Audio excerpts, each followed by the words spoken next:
Hello everyone, welcome to the cricket ball. तो आज की वीडियो में हम लोग बात करने वाले हैं सैनिक स्कूल के बारे में, ऑल इंडिया सैनिक स्कूल एंट्रेंस एग्जामिनेशन के बारे में। मैंने जेई के ऊपर एक वीडियो बनाई है, जेई फॉर क्लास 9 10 कैसे उस पर आप प्रिपरेशन कर सकते हो क्लास 9 10 के लिए। तो मैंने सोचा कि जो बच्चे अभी क्लास 8th में पढ़ रहे होंगे, 7th में, 6th में, 5th में भी पढ़ रहे होंगे, 4th में भी पढ़ रहे होंगे, तो उन लोगों को भी ऐसा सोचना होगा कि जब हम लोग अपनी क्लास में हैं, हम लोग अपनी क्लास के लेवल से थोड़ा ऊपर हम लोग अपनी क्लास को कवर कर सकते हैं ईजिली, और हमको कुछ ऐसी चीज़ चाहिए जिससे हमको आगे की प्रिपरेशन के लिए हमको कुछ ऐसे एग्जाम्स देने हैं जिससे हमको आगे की प्रिपरेशन में बहुत ज़्यादा आसानी मिले। तो उस मामले पे मैंने एक ये वाली वीडियो बनाने की सोची। तो इस वीडियो में मैं बताऊंगा कि मैंने कौन कौन से एग्जाम्स दे रखे हैं और आप कौन कौन से एग्जाम दे रखे हो, और ये सीरीज़ मतलब दे सकते हो। और एक सीरीज़ चलने वाली है जिसमें मैं इस वीडियो में बताऊंगा कि मैंने कौन कौन से एग्ज़ाम दिए हैं और कौन कौन से एग्ज़ाम आप दे सकते हो। और उसके बाद मैं नेक्स्ट वीडियो में हर एग्ज़ाम के ऊपर एक सेपरेट वीडियो बना करके उनके बारे में पूरा क्लियर करूँगा, उनका एग्ज़ाम पैटर्न आप लोगों के साथ डिस्कस करूँगा और बताऊँगा कि उनको आप कैसे अच्छे से अटेम्प्ट कर सकते हो, कैसे उसमें क्लियर कर सकते हो। तो फर्स्ट ऑफ ऑल हम लोग बात कर लेते हैं कि मैंने कौन कौन से एग्जाम दे रखे हैं। तो सबसे पहले क्लास 5th में मैंने दिया था ऑल इंडिया सैनिक स्कूल एंट्रेंस एग्जामिनेशन। सैनिक स्कूल एक ऐसा स्कूल है जो कि एनडीए की तैयारी बहुत अच्छी तरीके से करवाता है, और ऑल इंडिया सैनिक स्कूल एंट्रेंस एग्जाम उसी स्कूल में एडमिशन के लिए एक एंट्रेंस एग्जाम होता है जिसको बहुत सारे बच्चे देते हैं ऑल ओवर इंडिया।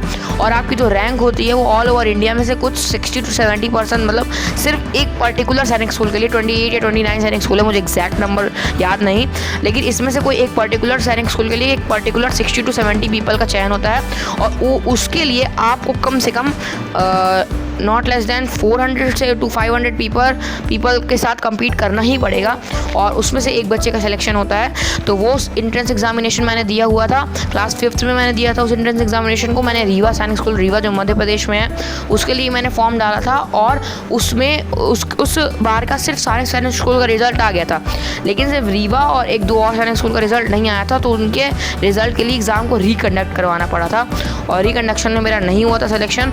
उसके बाद एक दो नए सैनिक स्कूल खुले थे उसी साल उत्तर प्रदेश के अंदर, क्योंकि मैं बता दूं कि सैनिक स्कूल के एग्जाम में आपको होम स्टेट का कोटा मिलता है, तो इसलिए उत्तर प्रदेश के अंदर भी दो नए सैनिक स्कूल खुले थे, सैनिक स्कूल झांसी और सैनिक स्कूल मैनपुरी। उसके लिए एक अलग से एंट्रेंस एग्जामिनेशन कंडक्ट करवाया गया था, वो भी सैनिक स्कूल के अंदर ही आता था, लेकिन क्योंकि ये नए खुले थे और इनमें एडमिशन के लिए थोड़ा कम ही लोग, ज़्यादा पता नहीं था तो लोगों को इनके बारे में, तो इसलिए इनमें कॉम्पिटिशन काफ़ी लेस था। तो मैंने इसको दिया, इस पर फॉर्म भरा, लेकिन वो मतलब बैड लक या फिर जो भी कह सकते हैं, अपनी मेहनत में कुछ कमी होगी, लैक ऑफ एक्सपीरियंस कुछ भी, मेरा इसमें भी सिलेक्शन नहीं हो पाया था। और फिर मैंने नवोदय का भी एग्ज़ाम दिया था उसी ईयर मैंने सेंट्रल हिंदू स्कूल बनारस का भी एग्ज़ाम दे रखा है। मैंने बहुत सारे एंट्रेंस एग्जाम दिए हैं अभी, और आगे भी बहुत सारे देने वाला हूँ। तो क्लास 5th में मैंने दिए थे टोटल मिला के 4 से 5 एंट्रेंस एग्जाम। फर्स्ट एग्जाम मेरा ऑल इंडिया सैनिक स्कूल जिसका रिजल्ट ही नहीं आया, दूसरा उसी का रिकंडक्शन, तीसरा झांसी और मैनपुरी के लिए, चौथा JNV जवाहर नवोदय विद्यालय का, और पाँचवा सेंट्रल हिंदू स्कूल का। 5 एग्जाम मैंने दिए थे क्लास 5th में। तो 5 एग्जाम देने के बाद मेरा एक में सिलेक्शन हुआ था, जवाहर नवोदय विद्यालय में मेरा सिलेक्शन हो गया था, लेकिन फिर मैंने नहीं किया क्योंकि वहाँ पे हिंदी मीडियम पढ़ा रहे थे।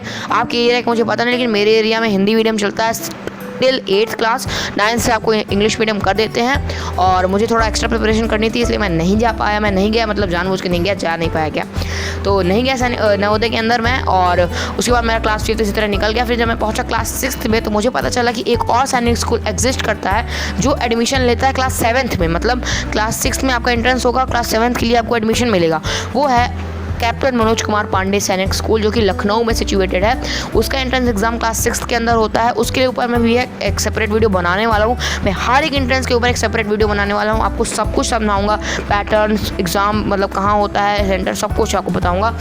तो उसके बाद मैंने क्लास 6th में एक एग्ज़ाम दिया, कैप्टन मनोज कुमार पांडे सैनिक स्कूल का एग्ज़ाम दिया, और उसका पेपर काफ़ी ईजी आया था, लेकिन कुछ प्रॉब्लम की वजह से मेरा उसमें भी नहीं हो पाया सिलेक्शन, बहुत सारे फेलियर्स भाई।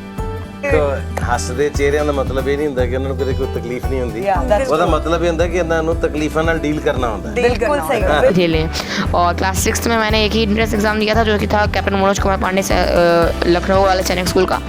जब मैं पहुंचा क्लास 7th में, तो मुझे पता चला कि एक ऐसा स्कूल होता है जो बहुत 1900s के टाइम से चलता आ रहा है, और पहले इसका नाम था रॉयल अकेडमी, ब्रिटिश अकेडमी, और फिर उसके बाद नाम चेंज करके से रख दिया गया था राष्ट्रीय Indian military college, also known as RIMC Dehradun.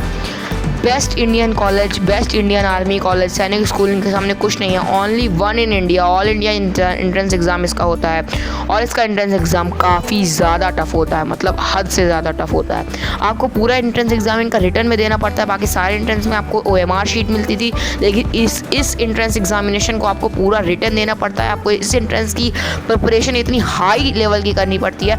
लोग इस एंट्रेंस की प्रिपरेशन के लिए क्लास 4 से तैयारी करते हैं, मतलब बहुत ही हाई लेवल का एग्ज़ाम था और मैं इसको क्वालिफाई नहीं कर पाया था। और मुझे इसका कुछ ज़्यादा दुख भी नहीं था क्योंकि इतना हाई लेवल का एग्ज़ाम था कि मैंने फिर भी उसमें बहुत ही अच्छा स्कोर किया था, क्योंकि मेरे अगर थर्ड वेटिंग अगर आ जाती तो मेरा सिलेक्शन ऑटोमेटिक हो जाता, लेकिन 2 ही वेटिंग तक आई थी उसमें। कोई बात नहीं, बैड लक।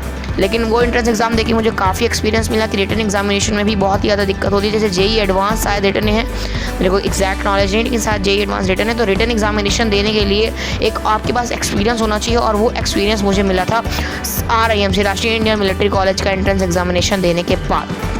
तो क्लास 7th मेरी हो गई इसी तरह RIMC का एंट्रेंस देने के बाद मैं पहुंचा क्लास 8th में, और क्लास 8th में वंस अगेन मुझे पता चला कि एक सैनिक स्कूल का एग्जामिनेशन क्लास 9th के लिए भी होता है।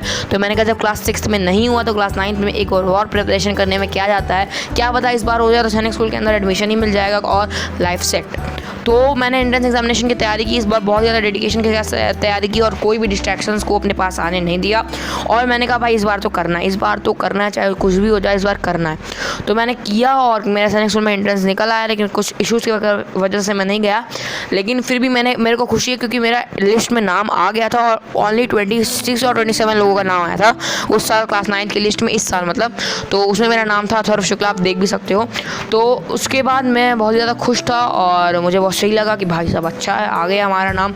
तो और मैंने एग्ज़ाम और देने की मैंने फॉर्म डाला था, उसका एडमिट कार्ड भी आ गया था, लेकिन वो एग्ज़ाम डिले हो गया। वही कैप्टन मनोज कुमार पांडे सैनिक स्कूल लखनऊ, उसका भी मैंने यूपी सैनिक स्कूल उसको कहते हैं, यूपी सैनिक स्कूल का भी मैंने फॉर्म डाला था, लेकिन उसका एग्ज़ाम डिले हो गया और फिर पता नहीं मैंने उसके बाद नोटिफिकेशन उसकी चेक की नहीं।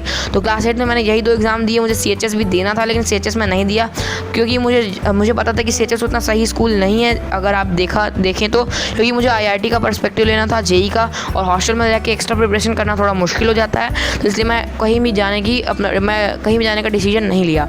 और इसी के साथ मेरी क्लास 8 भी ख़त्म हो गई और क्लास 9th में मैं इंटर हो गया।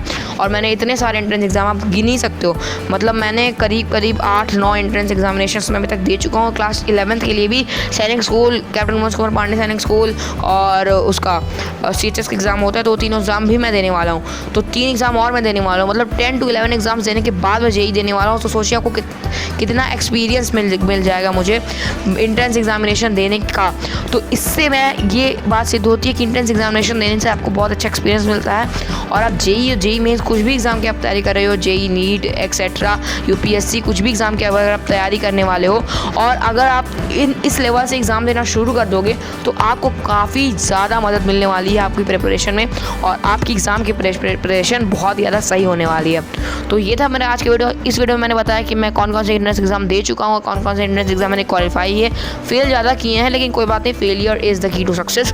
और एनालिसिस करना बहुत ज़रूरी है, कि आप क्या क्या गलती कर रहे हो, उसके बाद आप उसको इम्प्रूव करो 1 by 1, और इससे आपका एंट्रेंस एग्जामिनेशन बेटर होता जाएगा डे बाई डे।